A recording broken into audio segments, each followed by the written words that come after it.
Hey everyone, and welcome to another episode of Tony For You.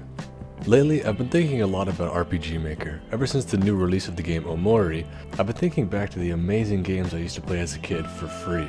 Awesome games like Space Funeral, Off, One Shot, and more recently, Lisa the Painful and Hylix. There's a certain type of person that gets drawn to games like this, and sadly, I think those people are pretty uncommon. So I just wanted to take a second and sing the praises of some of my favorite Game Maker and RPG Maker games. First up, I want to talk about Space Funeral. This game is absolutely amazing. Everything about it, from the combat system to the music, which you're probably hearing now, it's just weird, right? You play as a young boy named Philip, who recently got kicked out of his house, and meet up with a friend called Leghorse. Together you roam the lands of blood to find more blood. I've played this game a handful of times and I still can't really tell you what's going on. This is one of those games that I just keep thinking back to year after year, wanting to play it and see if anybody's found out about it in my friend group, which no one ever has. The music and the art style are just so unique. I mean, look at this guy. This is the king of crime. They call him Rip the Blood. This is Moon. This is Swamp Trog. I mean, what's going on? Gameplay wise, this game leaves a little bit to be desired, because, I mean, it is early RPG Maker. It uses an active time battle system with generic stats like attack, defense, and magic, which is called Mystic, and agility. Don't get me wrong, you'll definitely have fun playing this game, especially after you meet up with Leghorse and you get your first actual quest to defeat the wizard in the Blood Cave. Don't let the overuse of the word blood bar you from thinking this game has an interesting story, because it definitely does. I just won't go too deep into it. If anything I've said has piqued your interest even a little bit, check out the game jolt of the Catamites. You can download the game there for free. If you're not going to play it, I want you to at least hear this. This is the song that plays in the game. When the low, heavy sky weighs like a lid on the spirit, aching for the light, and when, embracing the horizon, it pours on us a black day which is sadder than any night. When the earth is turned into a dripping dungeon in which hope, like a bat, flutters blindly. Well, I hope you're not too freaked out, because the next game we're going to be talking about is Off. This is a French game that I'd be willing to bet money on that everybody knows about, but seldom have played. This game is a legend among the RPG Maker community. This game sets the scene immediately. As soon as you enter your name, it tells you are assigned a character called the Batter. This will be you throughout the game ostensibly, but he is his own self. He has his own opinions and thoughts. He is his own character. But there's no time for thinking. You're assigned to Zone 0, and if you have any questions, talk to the judge. Speaking of the judge, you meet him here in Zone 0. His dialogue is extremely unique. He calls the Batter a puppet, and expresses interest only in talking to you, the person behind the screen. What your goal is throughout the game, I won't spoil, but I will go into some of the gameplay. Puzzles are the main draw to this game. I guess they just wanted to sidestep the whole simplistic RPG Maker combat. Not that there are no random battles, because there are. There are even some pretty extreme boss fights, but it's a little, like I said, simple. The puzzles overall are pretty good. I found myself scratching my head and taking notes in real time while I was playing, which is something I haven't done since I was a kid. Most of the time it isn't just get item 1 combined with item 2, it's more the brain teaser kind. Other than solving puzzles, your other main objective in the game is to defeat specters. And as soon as you get into your first fight, wow, do you really understand why people like this game. I mean, look at this.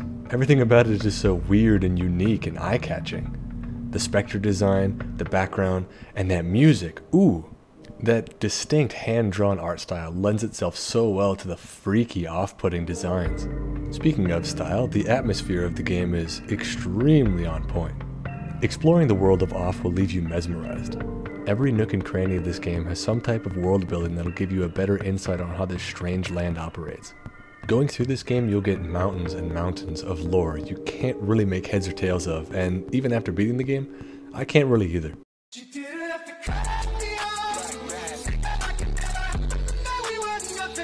For example, cows are used to mine minerals.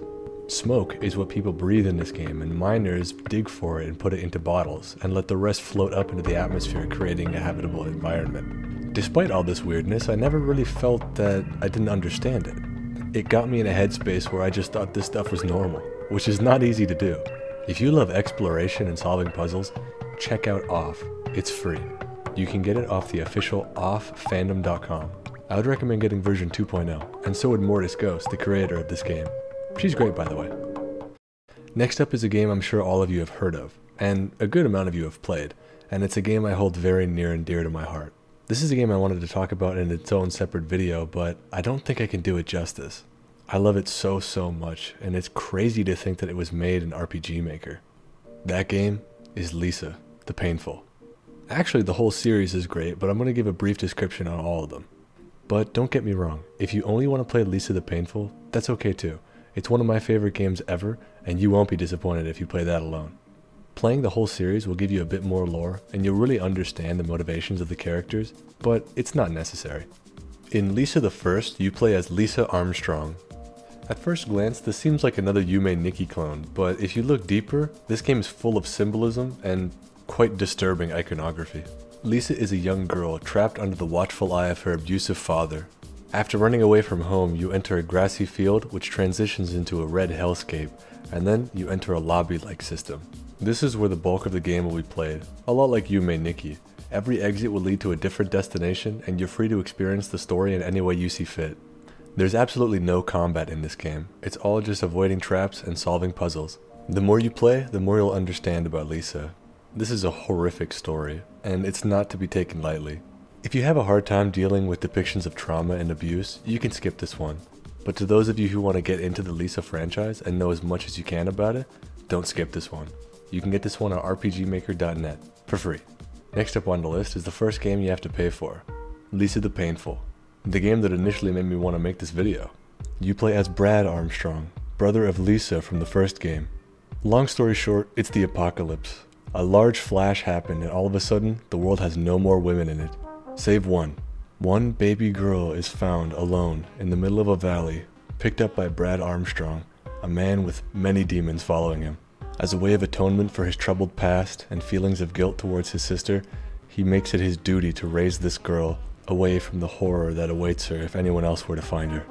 He names her Buddy because she's his little buddy, and over the course of several years grows into a young woman.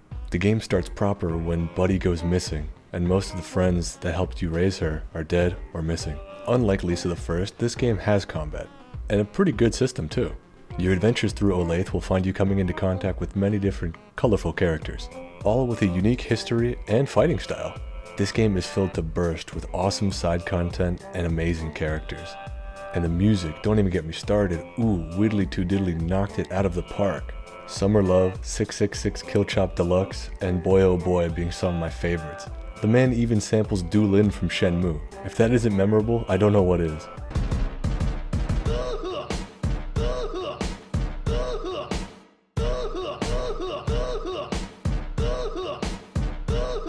This game isn't nearly as depressing as the first game in this series, so if you just want to play this one alone, it's more than worth your time. I won't go too deep into spoilers with this game, but I will say it's one of the only games that have had me laughing and crying all within the same hour. You could pick this one up on Steam for about 10 bucks. Dingaling and Widdly Too Diddly did magic on this one. And finally, the last in the Lisa trilogy, Lisa the Joyful. If you are interested in playing Lisa the First or Lisa the Painful, skip this segment. I'll have a time code in the description. This game is a DLC, adding on to Lisa the Painful. In it, you play as Buddy, Brad's adopted daughter. After the climax and twist of the second game, Buddy is now trying to move forward with no family left in her life. This game really puts a spotlight on the horrible world that was established in the second game. It really is a shift. One of the first scenes in the game is Brad showing Buddy how to kill and become numb. You're accompanied by Lando, the final boss from Lisa the Painful. It seems all that training Brad gave to Buddy has made her strong, but it also fostered a deep resentment within her. With her new sword, she ruthlessly cuts down everyone in her path. Your goal in the game is to kill everyone in a position of power throughout Olathe. Anyone that would do you harm needs to go. This game focuses mainly on the character development of Buddy and answering a few more questions about what caused the end of the world. I had a great time with the game, though I can understand people having their issues with it. If you want to pick it up, you can get it for just 5 bucks on Steam, on top of the price of the Painful. And that about wraps up this RPGMaker rambling video. I always wanted an excuse to talk about these games and RPGMaker as a whole. Often done in a small or even one-person team, these games convey artistry that no big studio ever could. Games made in RPGMaker are oftentimes pure passion projects, And while they're not all the greatest, they're at least unique. And that's all I wanted to say. If you liked the video, leave a like. If you really liked it, subscribe. And I'll see you in the next Tony For You. Have a good one.